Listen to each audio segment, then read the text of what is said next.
and we do have a Bible lesson today an introduction too. But I want to say some more about things and kids and money and work, et cetera, et cetera. And one thing, you know, again, I don't want to be telling you what to do, but I really want to get you to think about what you are doing. You're the final decider. You know, we had a president who called himself the decider. Well, obviously in your home, you're the decider. I'm not the decider, but I'd really like to challenge you to really think about what you do and what's the reasoning behind what you do in your home with your children on many, many things. And I really believe that work is one of those areas that is really strategic. Why? Because male or female, husband or wife, you're going to have to work. I mean, everything's included. Not necessarily for wages. The stay-at-home mom works like a dog.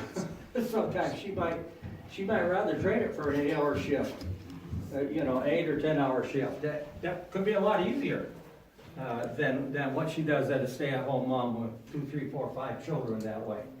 And so this work business and this work ethic is extremely, extremely important.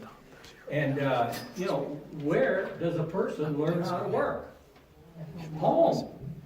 This business about work. Now, you go back 50 years or 50 to 75, let's give it a little bigger time frame, and it was easier because the whole of society was mainly tied to agriculture. You tied to agriculture, and that's easy. There are more jobs than you could almost have children. And it dictated family size. Children were an economic, not liability, they were an economic asset. You needed a larger family.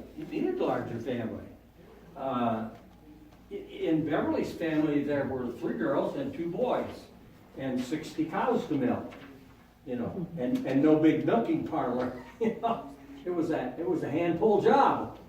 And so between her dad and those 2 boys, there were 3 there. And then they did all the field work. Well, that left a lot of feeding of chickens and hogs and garden and canning and a house and everything else to 3 girls and a mom. And of course, the way they lived, lifestyle was a lot different. Every week, from top to bottom, what happened in that house, Beverly?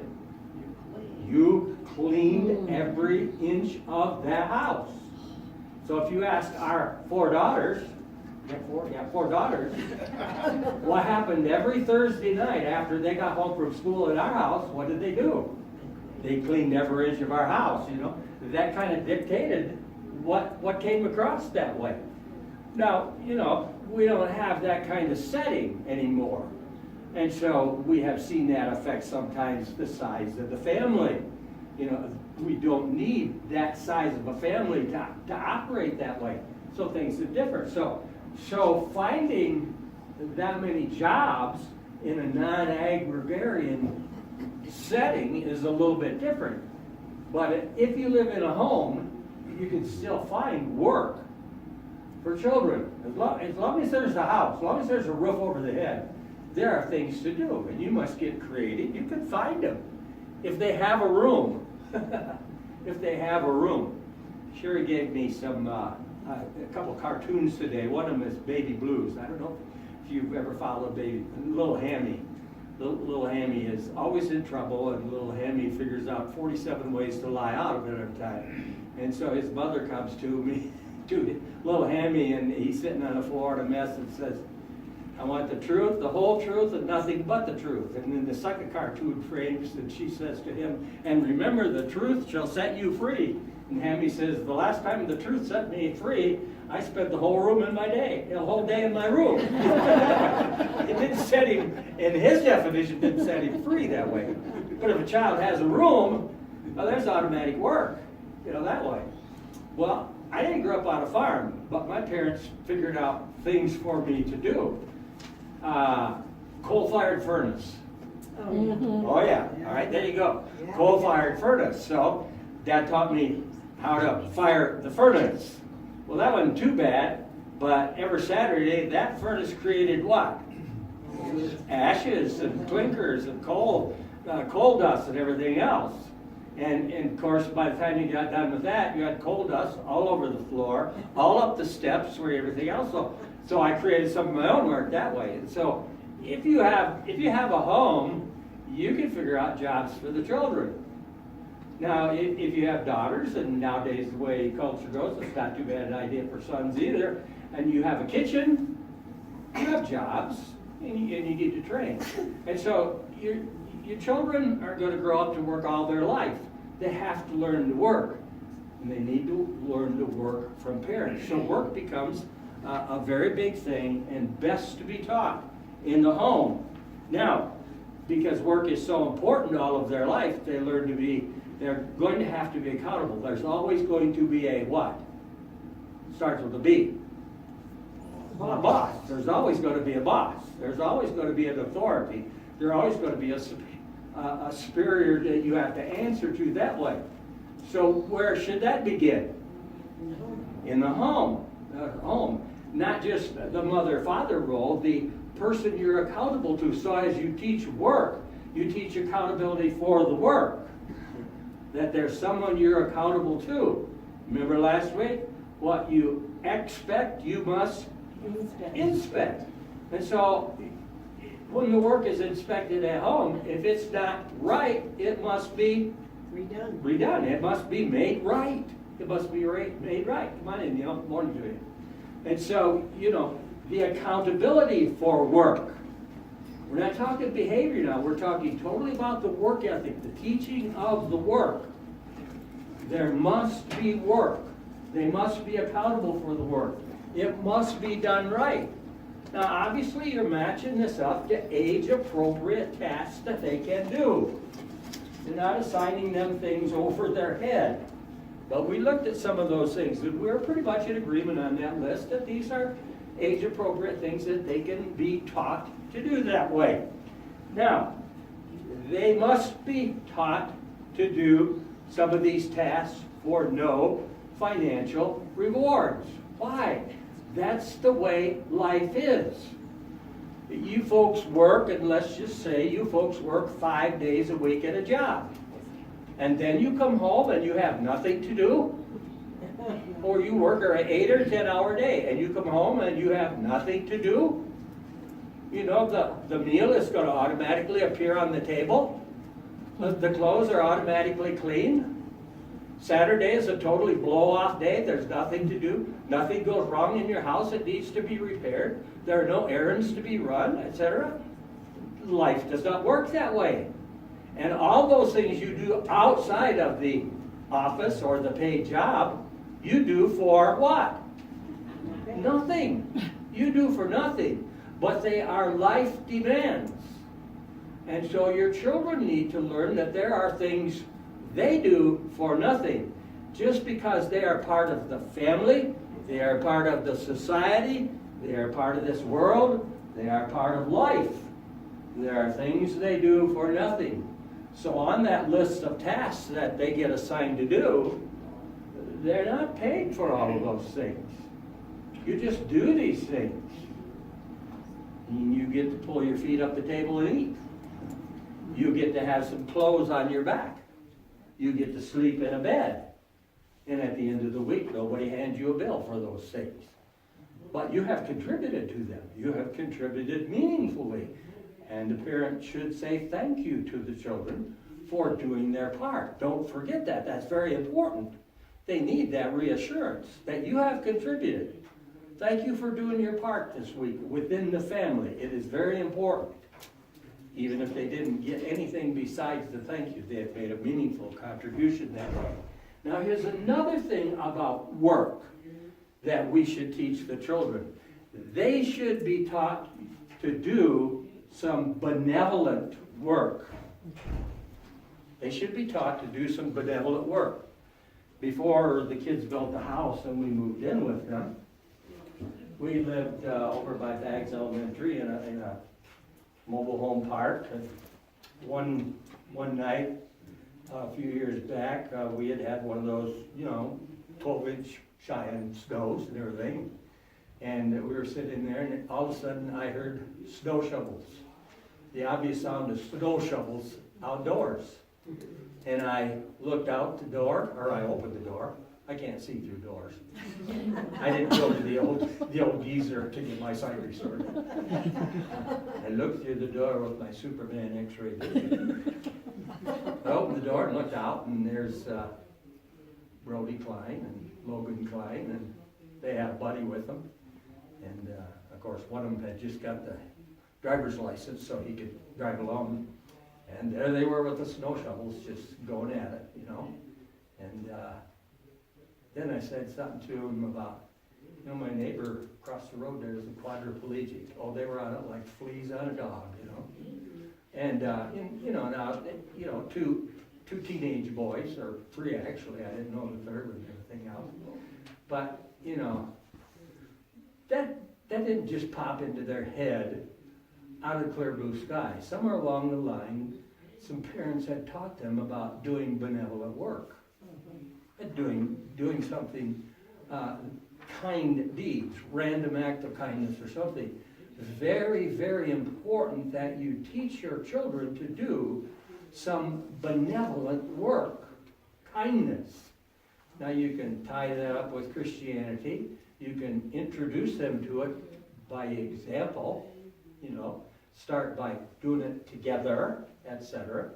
And you know, and maybe you start by doing it together, and the reward is you go to the donut shop and you're done. Pick me up on the way, of course, that way. But the children, all tied up in this work thing is not just doing work for nothing, but learn to do benevolent work. Benevolent acts of work be very, very important. What's done in this church through benevolent acts? I know it's a bigger adult scale type thing, but look how important it is to the life ministry of this church. Benevolent. There's a clipboard going around this class. One little tiny portion. That's benevolent works. Benevolent works. Of course, our motive is bigger, kinder, etc. that way. And then too, we'll go backwards up to where we were last week. They must learn too that there are some financial rewards for work. Some financial rewards for work. It is okay. I like very much some of the contributions you made last week about having some things that were bigger tasks, that were opportunities for the kids to lock in and earn some dollars, bigger than the out of ordinary task that they are assigned within the family. You know, you can do this if you want to earn some money that way. This is good too to put in there that way. Now I ask you a question. Is it, and this is exclusive of Christmas, birthdays, gifts, like that. Is there any fallacy of just giving kids money? No strings attached. There's no right or wrong answer on this. Is there any danger in just forking over money? No strings attached. Yeah. Don't let me scare you out. Yeah, I think there is. What would be the danger? Well, that I deserve it. You know, to foster that impression for children that I deserve it. Okay. Adam.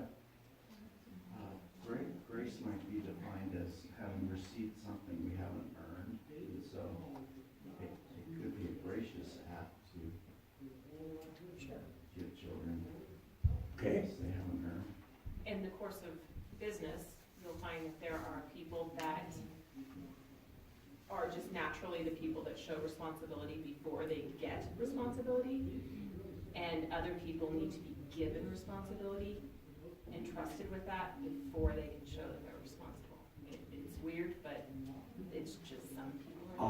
All excellent answers. Sherry, you want in on this? I think the qualifier for me would be if it's on a regular basis, because I think always we can give them something plus. Okay. All great answers. If there was any one danger, and I'm saying it's not a danger that would lock out doing it, would be to perhaps create deserving mentality, what do you see, and here's where I'm going with it. What do you see in the welfare lines? You would not want to create a welfare mentality. There is room for it, but be careful. Know your recipient a little bit. Great grace, great grace. Yeah. But be careful. Keep the money gifts with perspective. Like I said, I'm just trying to challenge you. Go ahead, sir.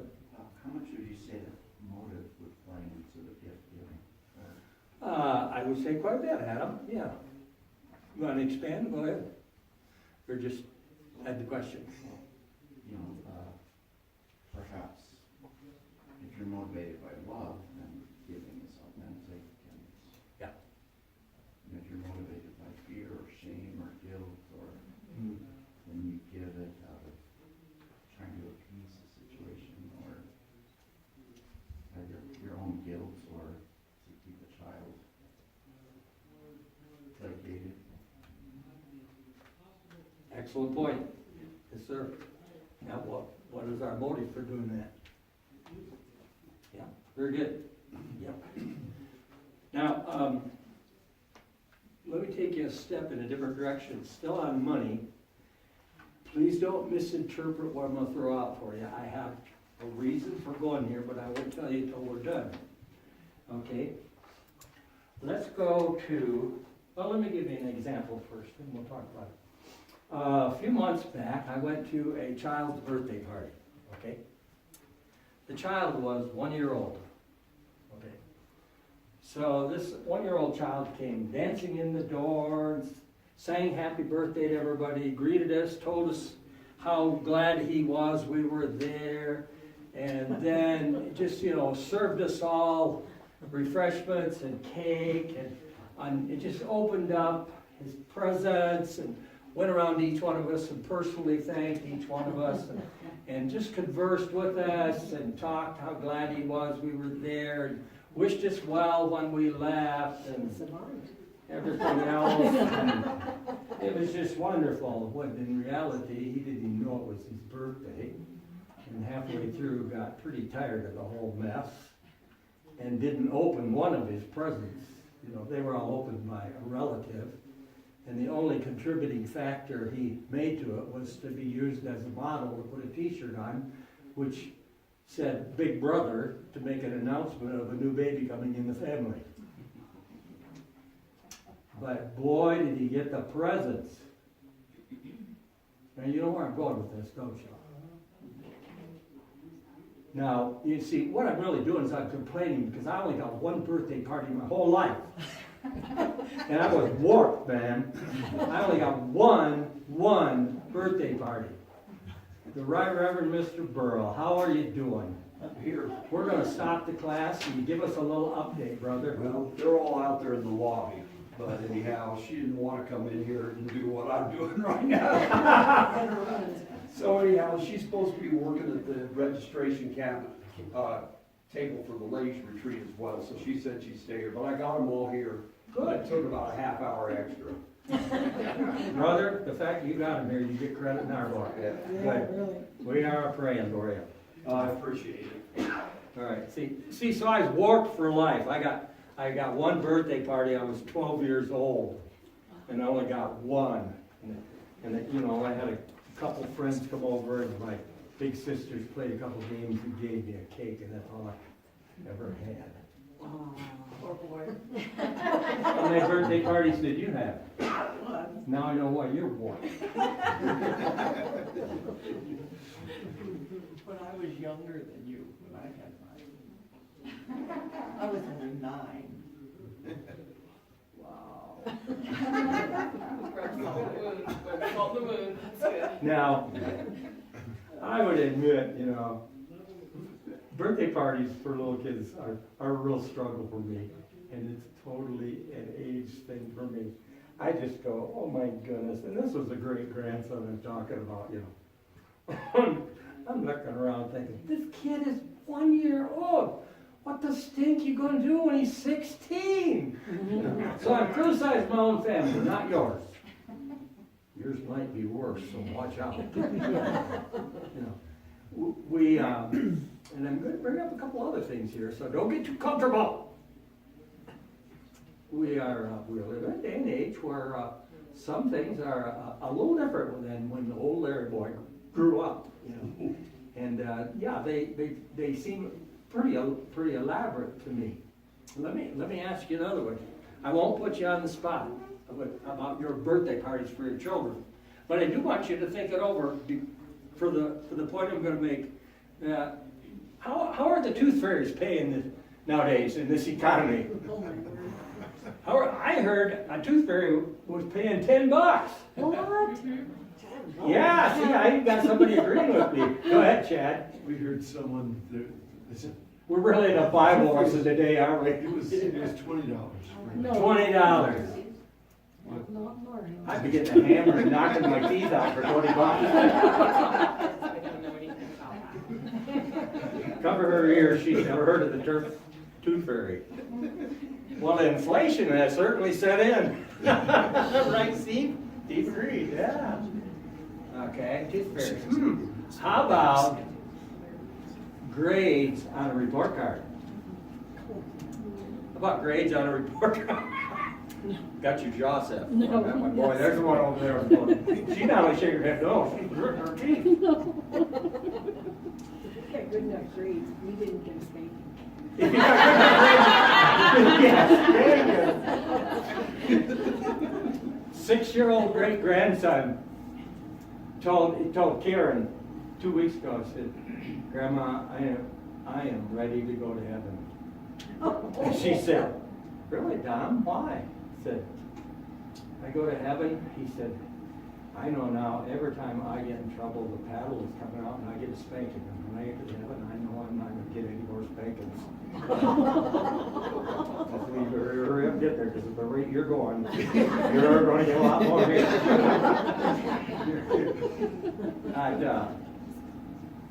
Go ahead, David. You're a prayer teacher. Yeah, well, no, I'm off on parenting, which is a bad thing, because I think I'm a better teacher than I am a parent. But anyhow, I always figured with giving money for grades, and my folks did, even back in the days, give me money for grades, that I was going to get, if I could get him to get good enough grades out of it, I could get all the money back when he got scholarships.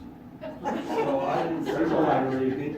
that was really being an expenditure of money. I just said there's a lot of reasoning. I didn't say it was good reasoning or bad reasoning. There's a lot of reasoning. Steve? Well, our reasoning behind it is the fact that, okay, that's their job. In our house, that's their job, is to go to school and get good grades. So we don't pay them for their grades, but that's part of contributing to the family. You've got a job, you've got to do that. So we don't expect you to do a lot of other chores, but we do expect you to do good at school. All right. I wouldn't want to pay our kids for their grades. It would cost a lot of money. I think people that pay for getting A's or B's or something like that, I always thought about this, and of course I sat in the teacher's seat all my career too, and thought about, well, you get $20, let's just pick a figure, okay, you get $20 for getting an A, and what if you had a student who, or a child who really struggled, let's say, with math, and for them, getting a C in math was because they were so challenged by math, would be the equivalent for some kid who was gifted in math to get an A. They probably should have got $20 for their C too, but they probably got yelled at. You should get that math grade up. So, but I like it that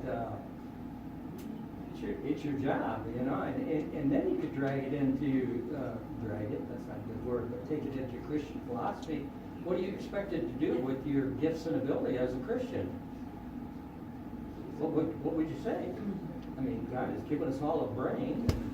What are we supposed to do?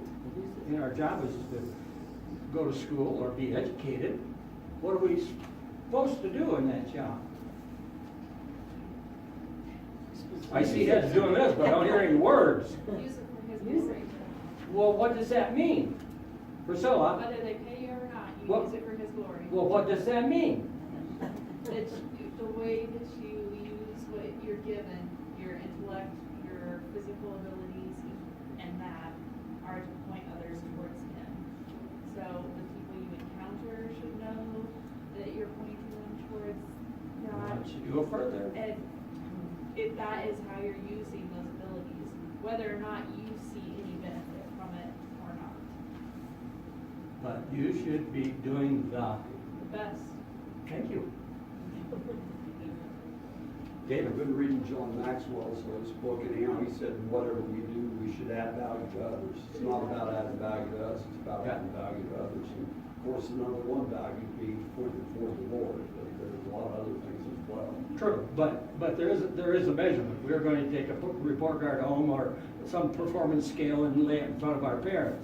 And it should reflect what we have done, and what we have done should reflect the best usage of what God has given to us.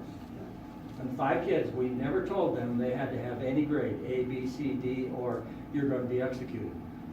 Isn't that what E stands for? Execution. We never told them. But we did tell them we will never accept anything less than your best. Okay? We'll never accept anything less than your best. And I mean, we have the professional educators who can measure our kids' ability and everything else, and we trust them to tell us about what level our kids ought to be performing at. But I wouldn't, I like the part, is their job, you know. Your job in life now, from age 5 till age 18, is the law of the land, which you're subject to, and everything else is your education. And you are supposed to, and everything you've said about Gloria and everything else, and pointing others and raising the others is true, but with what you're doing, with what God expects you, it's just like the same expectation for you on your job. Right? Okay, all right, so much for $20 birthday parties and tooth fairies and grades. Well, go ahead, Adam. I was not saved at the time. I think I was in grade 11 or 12, and President Clinton was in trouble, and there was this rhetoric that what he did in his personal life didn't impact what he did in his professional life. And, you know, even as an unsaved teenager, it felt bad. I just felt like this fundamental shift in my heart where I thought, how can we trust your character in your professional life if we can't trust your character in your personal life? Isaiah's the most recent. Now his grades are excellent, but Isaiah did not get the money that he normally gets for his report card because apparently he's been taking attention away from other students and away from teaching time, and those are issues of character. And it was tough because he's a good kid. We like him a lot. We do too. But we want proven character, right? Whatever's true, whatever's lovely, whatever's good repute, whatever's good praise. We want him to love those things. Just because he'll coast through school. He's really bright. But, you know, making crooked paths straight takes a lot of energy. Yeah. That's great. Thanks for sharing that. That is good. Character counts. Incidentally, Mr. Clinton declared 17 national emergencies in his term. Mr. Obama, 13. But Mr. Bush, 12. Larry Campbell, none. So, you know, make your day. Okay. What about that car? What about that car? Buying that car. Buying that car. Good friends back in Illinois, they have 4 boys. just saw the first one turn 16 this week. And there in the driveway was his car. His car. I finally did figure out it was 10 years old, you know, that one, that car. Now, I'm not criticizing you or anybody else, but there comes that first car. There comes that first car. And I'm not going to, like I say, criticize you or anybody else. You may or may not have the means to do that. I know that his mom no longer has to run 4 kids to 3 different schools, because giving him that key, and he's pretty responsible kid. I know him, that he could get them all now. And I know his mom is like a lot of you moms and serving in their church and everything else, but there's more to taking care of a car than getting the keys handed to you too, you know, that way. So that's good. And I want to share a little story with you, because the reason I have brought these things up is not just so we can laugh, it's to scratch our thinker. Supposing your child, supposing you have the means, and I don't criticize you for having the means, praise the Lord for you. And maybe A's pay a good sum, and maybe the Tooth Fairy is very generous, and maybe, you know, the parties are elaborate and everything else. But it seems to me, and this is the doctrine according to Larry, so it means open both of your ears, so to go in one, right on out the other. If there's a grain in there, it drops, and you want to think about it, fine. If not, fine. But we start this building of monetary value very young. If it's so elaborate at ages 1, 2, 3, 4, 5, what is it going to be at 16? And then we thrust them into young marriage, and what will be their expectation? Supposing, and this is hypothetical, supposing we have a daughter that we can elaborately gift things with and everything else, and God leads her to a husband who is of mediocre means, but loves her and she loves him more than life itself. It's just the right match that God would want. But for her birthday, he can get her a nice card and some flowers from Kroger's or Walmart, etc., and bring them to her. And it isn't even of the value of what she had for her 4th birthday party. And nowadays, you know, and with one exception, when kids get started in marriage, and this didn't happen to too many in here, I'm sure. And I'm laboring out of my age, okay? I am. I'm just being honest with you. And you can poo-poo me, and I don't care. I understand. It is my age. But it's just building this elaborate value on so much at such a young age. Then where do we go? Where do we go when they get older? We have to have it. And then at a young married age, we have to have so much, so we get into plastic money. And we get into debt.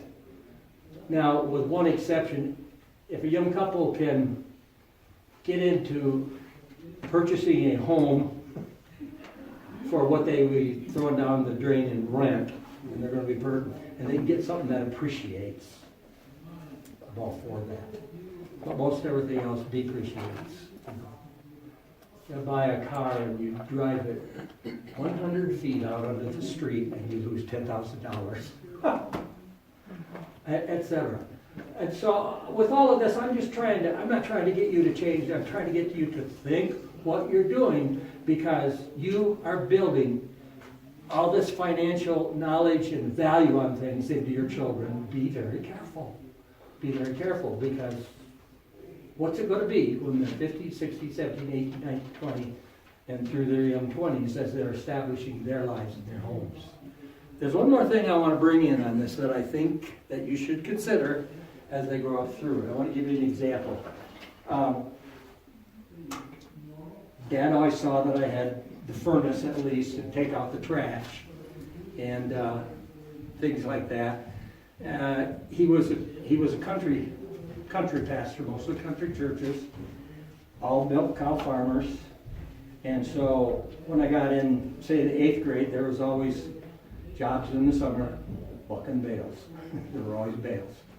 Always small enough bales in those days, you know, the 80 pounds that we could all handle. Didn't have the big ones back then, did we, Jim? They were all small. So there's always baling jobs, etc. Got my 9th grade in high school. I had to live forever to play football. So I played football and followed that immediately with basketball. And the first Monday night after basketball ended, came home. My sisters were both married, gone by then. There was just 3 of us sit down and ate supper. And before I ever left the table, my dad said to me, Larry, tomorrow night you go out and you go get a job and don't come home until you find one. That was all he said, period. Now, I did know and should tell you what don't come home till you find one means. It was not literally, you know, sleep on the streets. It was when you come home, I knew my dad, you must be able to tell me all the places you stopped, put in applications, and talk to. In other words, tell me what leather you put on what I just told you. And so it did not take long to find the local supermarket, you know. He said, you don't have to work a lot, but he said, you know, one night a week you could sacrifice. He knew I didn't study anyway. And he said, you do nothing on Saturdays. And so he said, you do one night a week and Saturdays. And so, of course, I had a job that way. And my dad was a man of few words, except when he was preaching, or he was talking to me. But that was it. He said, Larry, tomorrow night, you want you to go get a job, don't come home till you find one. And so I had a job. And so it was like, from then on, it's like, hey, can I get hot lunch at school?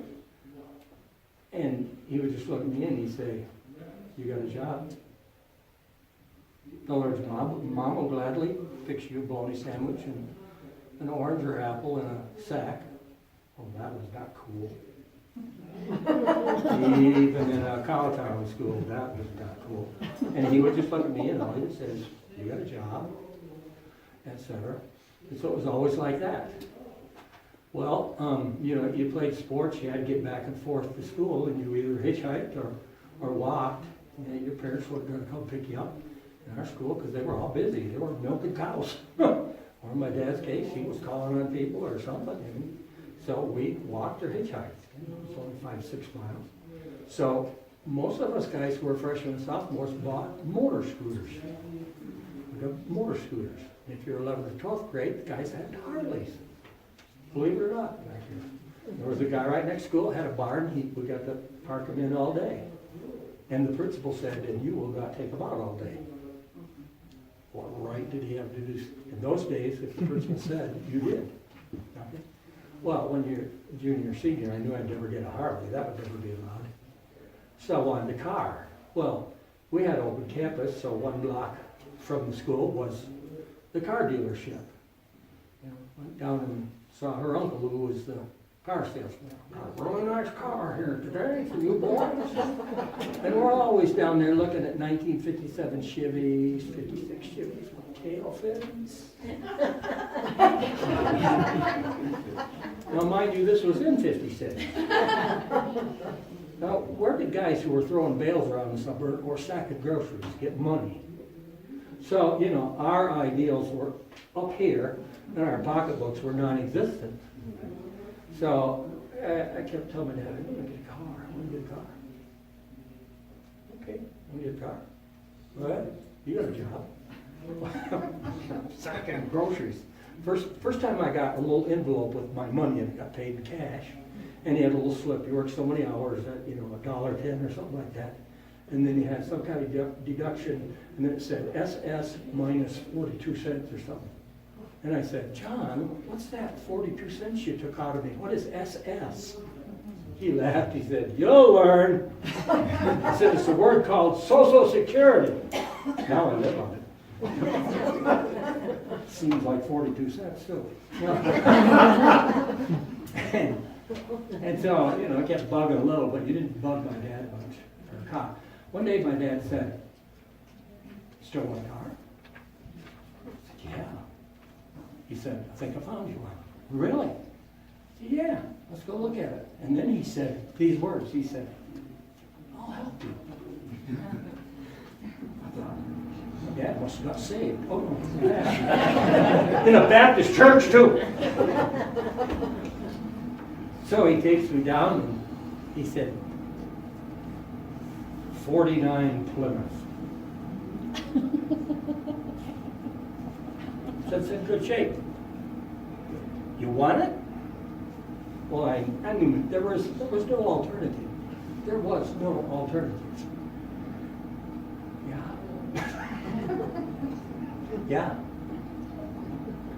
So it's okay, let's go down to the bank. So he had seen the bank, $400. Sign there, and then he signed his name. I will help you. That was the beginning and the end of his help. Need gas? You got a job. Need an oil change? You got a job. Need a tire? You got a job. That was the beginning and the end. Shortly thereafter, my dad, who liked cars also, got a brand new Super 88 Oldsmobile. I won't tell you how fast it would go, but it would go like the wind. 3 figures were in the rear view mirror. So I did get to drive it once in a while when I go pick up little old ladies from church. I found out before I put the little old ladies in the car. And one night, I said, Dad, I got a date with Beverly Friday night. Could I take your car? This was teaching with no words. He walks over to the window by the driveway, takes the curtain, pulls it back, and he says, that's your car. Beginning of the end. Man of few words who could teach. I want to suggest to you that one of the best things you can do for your children in light of all this work is make them get a job. Make them get a job. For me, because I'm a meanie, I would like to see your kids work at 2 places. The first one would be McDonald's. Because I can't think of anything worse. I am a rotten guy to the core. And then after they work at McDonald's, I'd like to see them work at Chick-fil-A. I would like them to see the contrast of those 2 worlds. I'd like to see them work at McDonald's. And I want to say this very carefully, because I would like them to work with those people, because those people struggle with being responsible, and they would see, word this carefully, because it sounds like I'm throwing stones and being derogatory, but the people they would work with, they would see that everything you people have been trying to tell them all their life is true. They said, Mom and Dad, those people don't come to work on time, they don't even call in, and when they're there, they don't work. And it'd be a little light bulb in their little head that you people actually do know something that they don't know. And so I say, all of these things, I'm just trying to scratch your brain a little to get you to think. I cannot tell you what to do. But I think all these things we've been talking about, you better mull them over so that you don't get in over your head on some of these things. But finances are going to be a huge area in your children, and work is going to be a huge area in your Better watch this. Better watch this. Now in the moments we have left, after all this rhetoric here, I want you to go to the book of Proverbs. We'll spend just a few minutes here, and that's more next week. Okay? I recognize you too.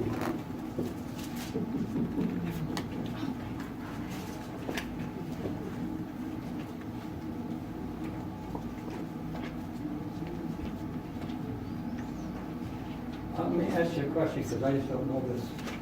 How old do you have to be to get a job? 16? 14. If you get a work permit, you can do it. A permit? Yeah, somebody will hire you. It was, I said, got hired. Yeah. You got your green card?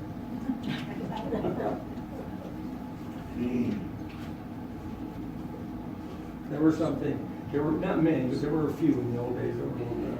We had a driver's license at 14. So it was a little more convenient. I'm not sure it was smarter. So, what do you know about Proverbs? What do you know about Proverbs? The first book of wisdom in the Bible. Let's say that again, It's please. the first book of wisdom in the Bible. First book of wisdom in the Bible. Is Proverbs a book of history? Would you say it's a book of history? No. Would you say it's a book of doctrine? Is it a book of theology? No? Thanks, Chuck. You got one right, bud. Is it a book of poetry? Is it a book about the gospel? No. No? It does contain much wisdom. What little simple thing could we say it is without using the word wisdom? Advice, Advice? I'll live one. Advice for what? I'll live practical living, godly living. Is there any instruction in it? Mhm. Yeah. Yeah? Instruction for life? Wow. Is it inspired? It doesn't say much about Jesus. Is it inspired? Yes, How do you know? it's part of the scripture. It's there. there, that's right. It's there. The smart People guys smarter than me decided. decided. That's right. Yeah, people much smarter than me decided. So. Certainly has unbelievable amount of wisdom. Did Solomon write them all? Proverbs. Proverbs is an instructive statement for life endued with a lot of wisdom. I think we understand that, don't we? But it says the Proverbs of Solomon. Did he write them all? No. Probably not. What would we say about Solomon's part in it? That much, huh? Really? Wow, that's overwhelming. For the most part, it was Solomon. We know he wrote a lot of them. We know that God granted him wisdom. We certainly know he and wisdom were kind of synonymous.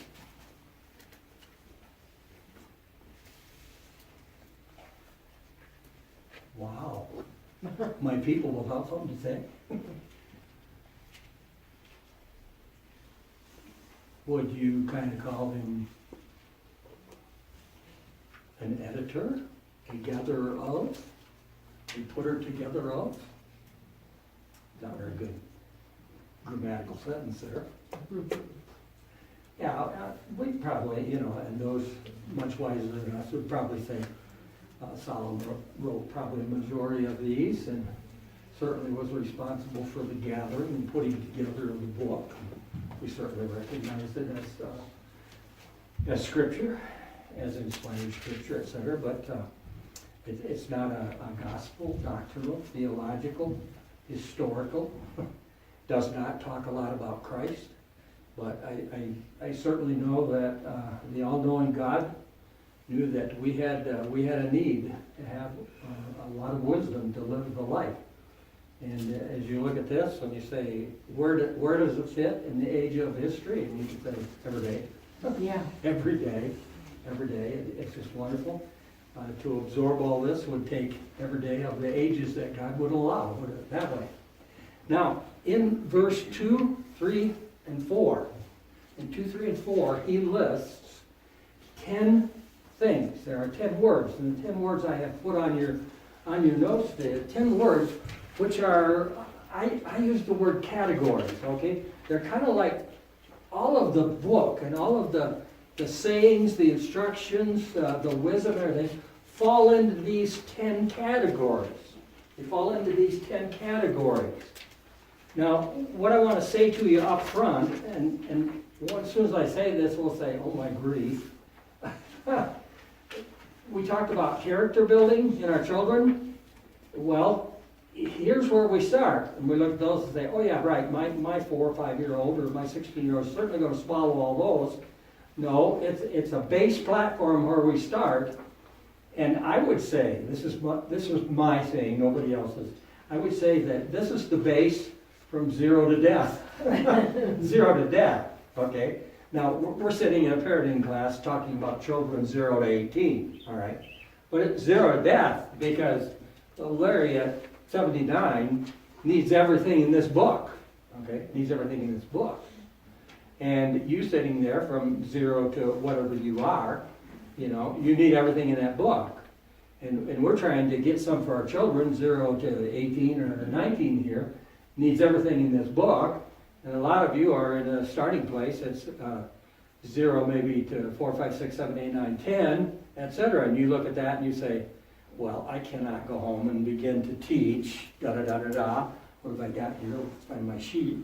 Yeah, sure, right. I'm going to go and I'm going to get wisdom, instruction, perception, understanding, insight. You will begin to teach some very simplistic idea of character or truth or honesty to your children or one of your children, and you'll look back and they'll say, oh, it fits into that category. It fits into that category, all right? Now, if we look at those, like I said, we look at verse 2, 3, and 4, it says to know wisdom, to know instruction, to understand words of insight, to receive instruction in wise dealing, in righteousness, in justice, in equity, to give prudence to the simple, knowledge and discretion to the youth, okay? And that's where these 10 terms come from. Now, you can put down all kinds of definitions, but I want to keep it as simple as possible, and so for wisdom, I put down the ability to make sound decisions based on correct information. The ability to make sound decisions based on correct decision. Process instruction, not very far along, and you'll go back somewhere and you can probably find the failure that caused that. It's not their intellect, it's their upbringing that way. Perception and insight, perception that they mentally grasp something. They mentally grasp it. They can see it, they can understand it, they have insight into it. Understanding, and you can fill in your own if you have better in mind, understanding is to know the meaning of something. Justice, and I want to give justice because I've got a great example on this one to use. That just justice is a penalty that is fair. Boy, that's a big one nowadays. Fairness. What is the first thing you teach your kids about fairness in this world? It's not fair. Life's not fair. You start with an opposite. Life's not fair. Isn't that crazy? We teach our kids, the first thing we teach them, life is not fair. In our small group, we're watching, and I'll quit on this, okay, just have next time. R.C. Sproul series. And R.C. Sproul, in his early teaching career, was at a Bible college teaching Old Testament, had 250 young prospective preacher boys, and he gave all the instruction beginning of class. We'll have 4 papers due during the year, and he said, you know, knowing they just came out of high school, you had to explain it like they're 2-year-olds. And these are the deadlines. You will have your papers in. 250 books. So at the end of September, first deadline came, and he had 225 papers. And 25 boys saying, Prof, we're new to this. We just come out of high school. We're not used to these hard deadlines. Could we have a couple more days? And he said, sure. Okay. And he got his papers, and he said that came the next one at the end of October, and he had 200 papers. And 50 boys saying, well, you know, it was homecoming week, we had all these activities and ball games, and Prof, can you be a little lenient? Sure. He said at the end of November he had 175 papers. And he said these guys came waltzing into class like it was the county fair, you know, not a care in the world. So he said, I just waited and I got my green book out. I said, Alan, where's your paper? Sorry, Dave. Well, come on, Prof. Cut us a little grace. Sproul said, that's an F. So he got deathly silent. Brown, where's your paper? I'll get it to you in a couple of weeks, Prof. Come on. That's an F. Charles. Oh, I'm done. That's an F. He said by the fourth one, somebody in the back room said, that's not fair. Dr. Sproul said, is that you, Dawkins? He said, yeah. He said, you didn't have your first one, did you? No. He said, you didn't have a second one, did you? No. He said, you got this one? No. Dr. Sproul says, that's an F for the first one, and an F for the second one, and an F for the third one. That's justice. Anybody else in this room want justice? Nobody said a word. I don't believe it's fair. He gave him grace the first time. He gave him justice. Second time, get out of here, we're late. Love you guys.